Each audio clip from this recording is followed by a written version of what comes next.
2026년 5월 7일 목요일입니다. 오늘 창세기 강해 69번째 꼭지는 창세기 16장 4절에서 9절까지의 말씀입니다. 먼저 말씀을 함께 봉독하십니다.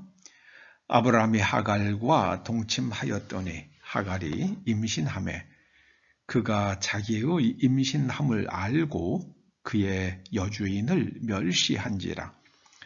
사레가 아브라함에게 이르되 내가 받는 모욕은 당신이 받아야 옳도다. 내가 나의 여종을 당신의 품에 두었거늘 그가 자기의 임신함을 알고 나를 멸시하니 당신과 나 사이에 여호와께서 판단하시기를 원하노라.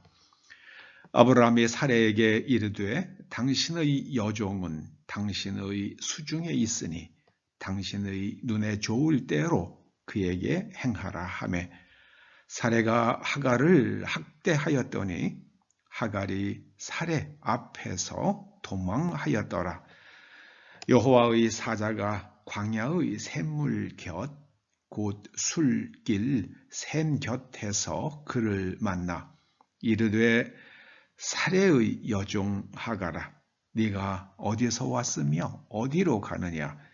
그가 이르되 나는 내 여주인 사레를 피하여 도망하나이다.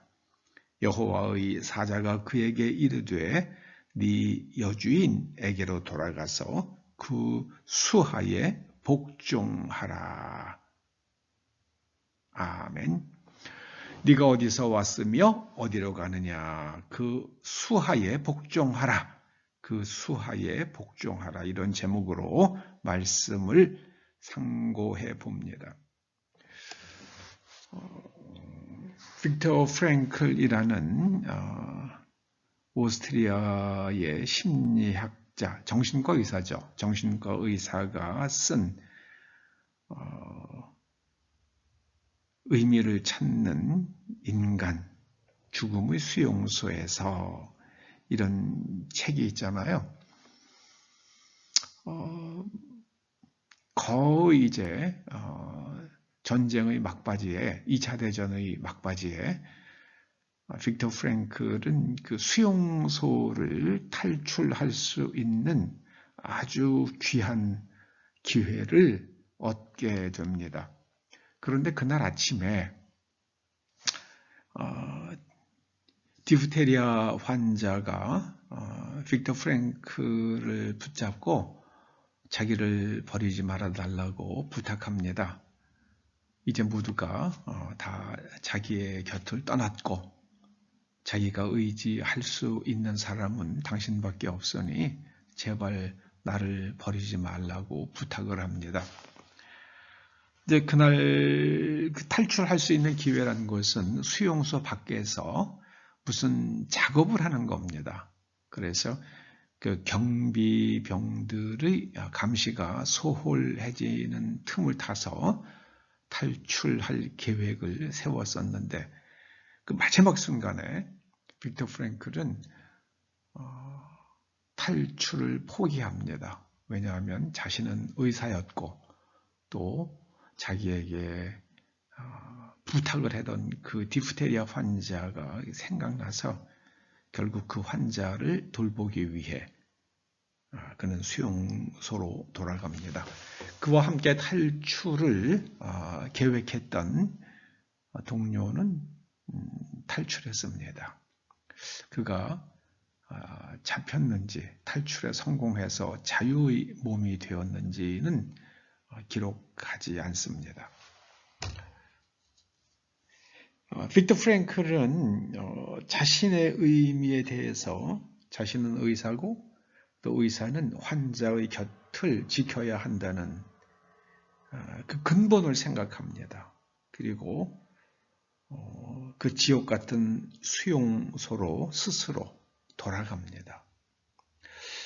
오늘 하나님께서 하갈에게 이제 사레의 학대를 피해서 도망간 하갈에게 하나님께서 물으십니다. 사레의 여종 하가라.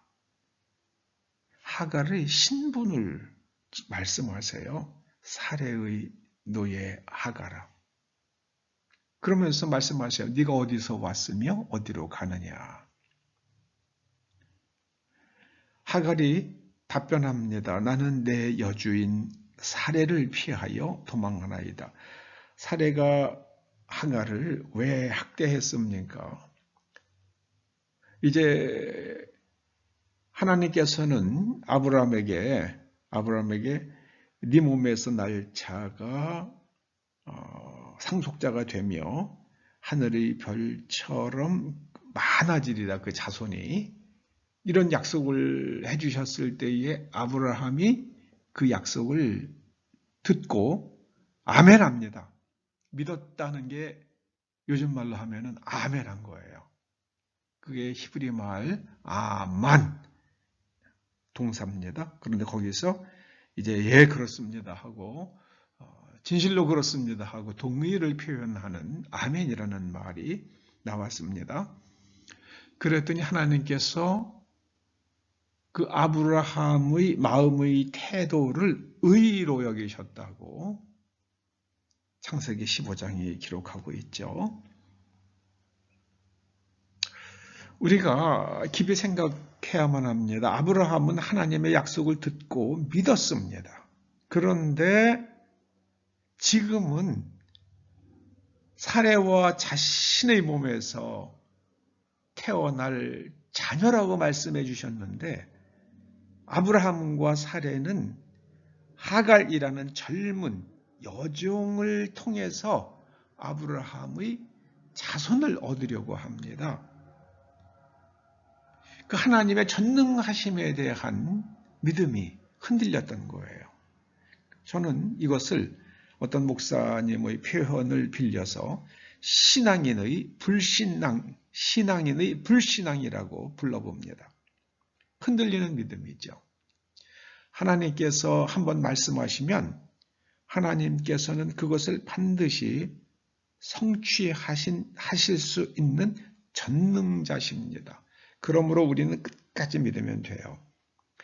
하나님께서 1948년 대한민국을 건국하셨습니다. 그때 국회의원들이 모여서 하나님 앞에 기도했습니다.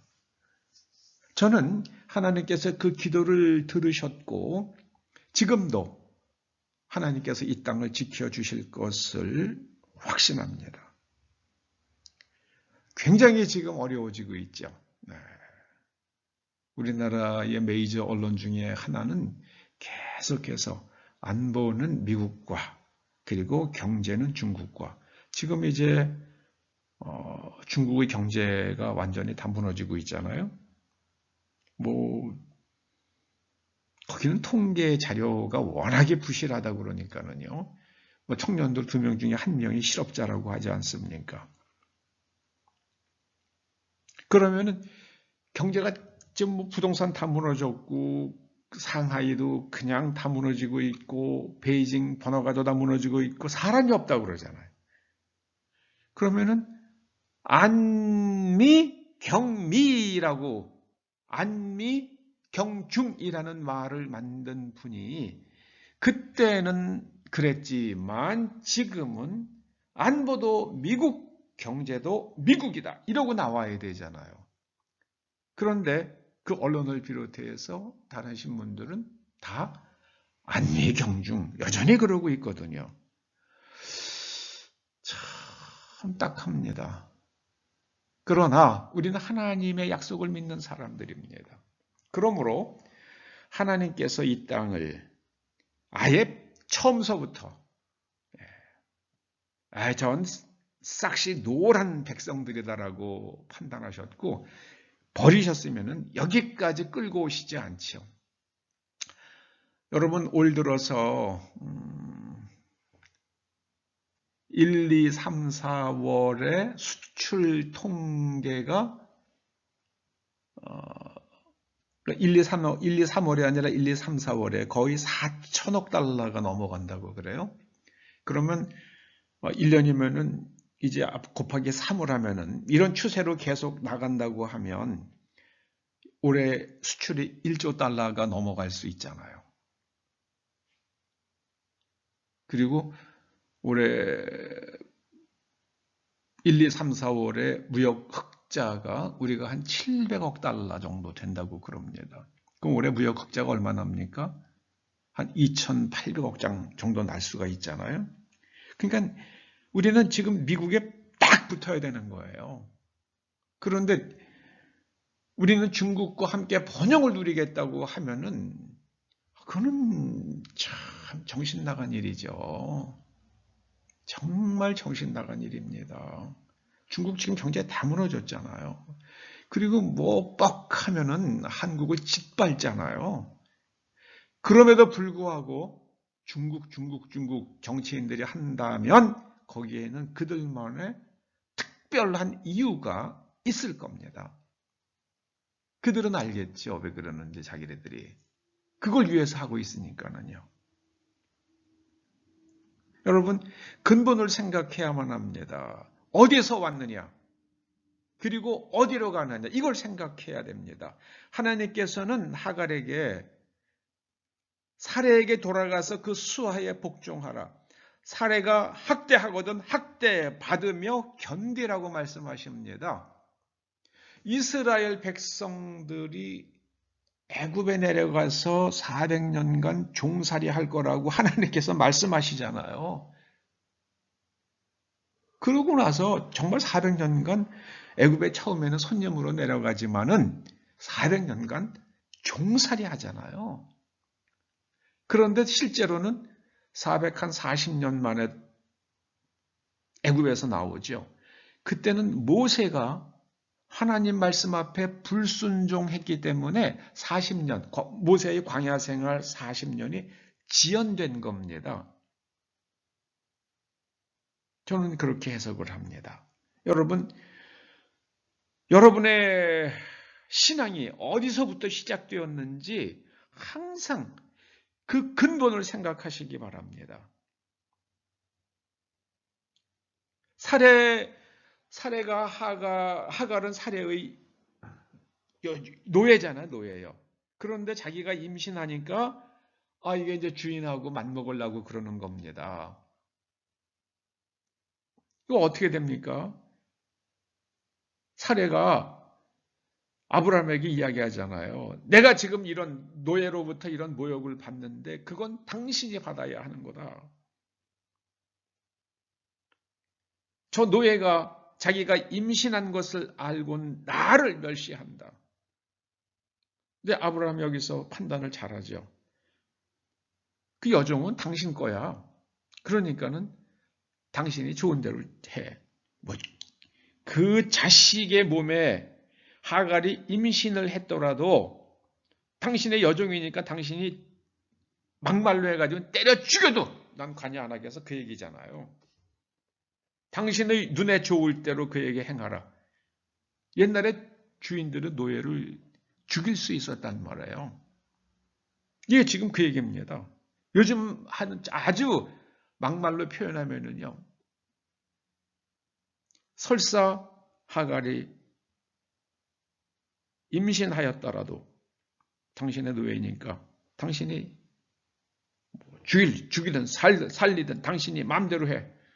나는 관여하지 않겠어. 그 얘기를 합니다. 그때 하갈이 그 얘기를 듣고요. 이러다가 내가 사례의 손에 죽나? 그러니까 사례가 도망가잖아요. 그러니까 하갈이 사례의 앞에서 도망가잖아요. 목마르니까는 이제 우물 곁에 있는데 거기서 하나님의 천사를 만납니다. 하나님의 천사가 하갈에게 말씀합니다. 네가 어디서 왔으며 너는 사례의 여종이잖아. 네가 어디서 왔으며 어디로 가느냐. 사례가 나를 학대함으로 피해서 지금 도망하고 있습니다.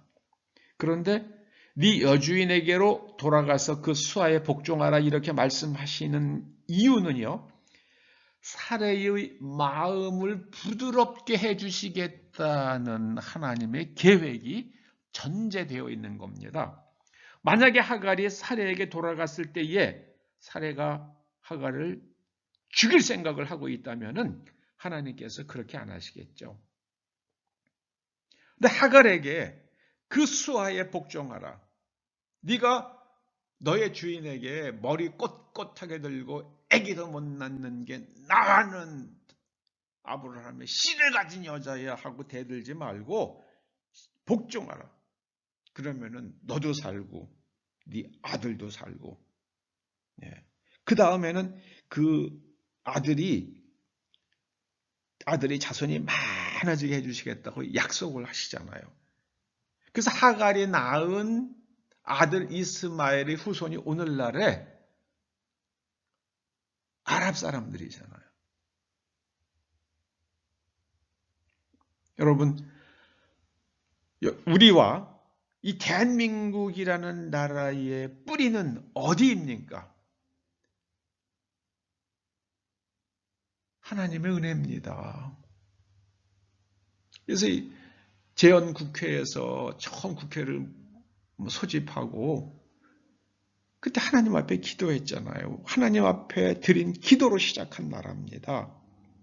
그러므로 저는 대한민국 온 백성들이 세계 선교도 중요하지만은 국내 선교, 온 국민이 다 복음화되어서 온 인류가 하나님을 믿고 산다는 것이 무엇인지 알려면 한국에 가라. 한반도로 가라. 이렇게 말하는 시대가 오도록 온 국민이 깨어서 하나님의 말씀에 순종하며 서로 헤아리며 살기를 소원합니다. 여러분, 노조의 목적이 뭡니까? 부당한 사주의 부당한 처우로부터 우리를 지키자는 거지. 그걸 이용해 가지고 회사를 갖다가 박살을 내고 경영자의 권리도 있고 주주의 권리도 있고 소비자의 권리도 있지, 이 세상에 노동자의 권리만 있는 건 아니잖아요.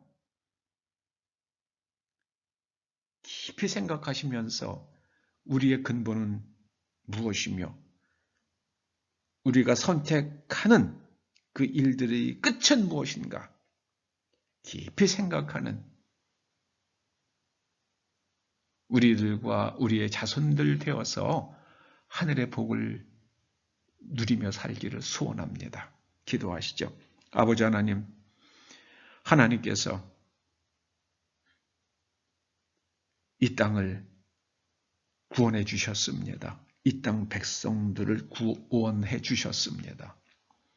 우리가 하나님께로부터 태어난 나라임을 기억하고 끝까지 하나님의 말씀에 순종하며 하나님을 경외하며 하나님의 아들 예수 그리스도 안에서 하나님께 순종하는, 그리하여 하나님의 복을 받는 언약 백성들 되게 하여 주시옵소서. 예수님의 이름으로 기도드립니다. 아멘.